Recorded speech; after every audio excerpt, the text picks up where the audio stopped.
Welcome back sa akin channel, no? So, makita nyo sa background naka-on yung aircon namin. Kasi, pumunta kami dito para maglinis ng bahay. At para sagutin yung mga common na comment dun sa vlog ko about sa aircon.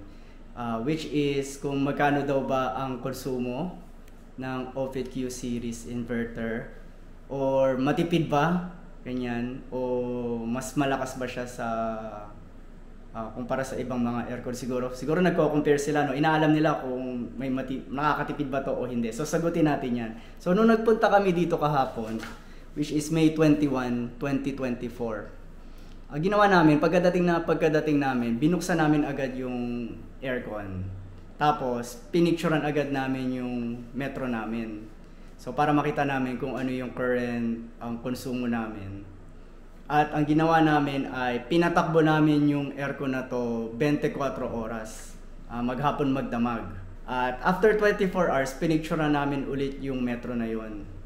Tapos kinumpute namin kung magkano talaga yung nagamit namin na kuryente. Or kung gaano kalaki yung nagamit namin na kuryente sa loob ng 24 oras. So meron akong listahan dito. Ipapakita ko sa inyo. Mula 12:25 hanggang 7:80 na, no?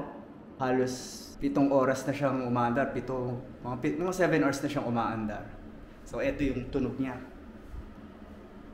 Meron siyang tunog pero, alam mo yung tunog ng hangin? So, yun yung tunog niya, no? Pero, tatahimik ako para mapakinggan nyo. Ilalapit ko pa.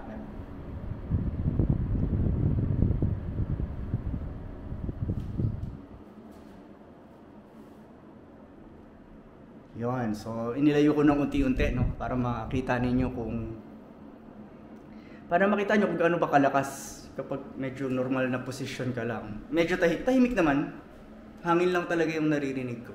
Ito yung ginagamit namin na optimal temperature.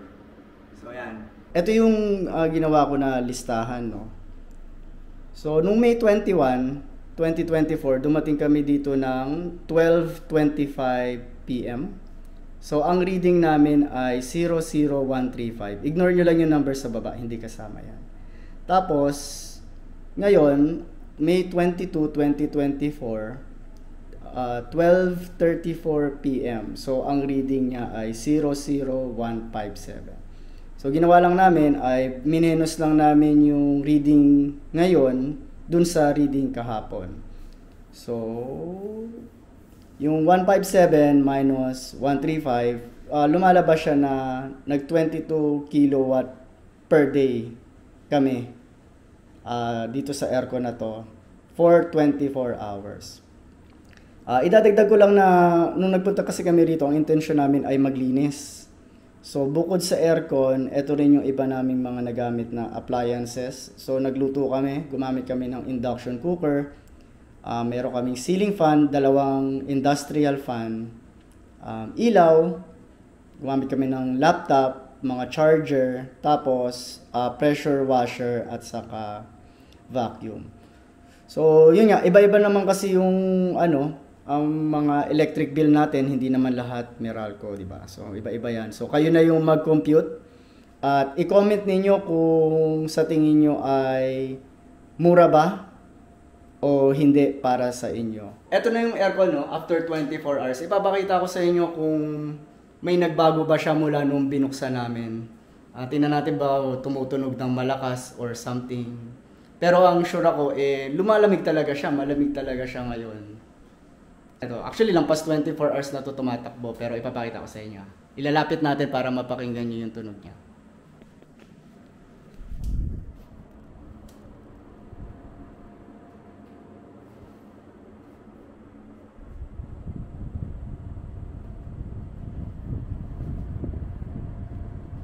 May tunog siya, pero yung tunog niya, alam niyo yung hangin na pinapaypay. So, yung normal lang, wala naman ako naririnig na ibang tunog.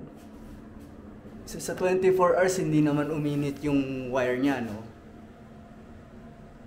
At eto siya, wala kami saksakan na, kung makikita nyo, rekta sa breaker yan, tas rekta yan dito sa plug na sinacrifice namin, papunta sa main breaker sa baba.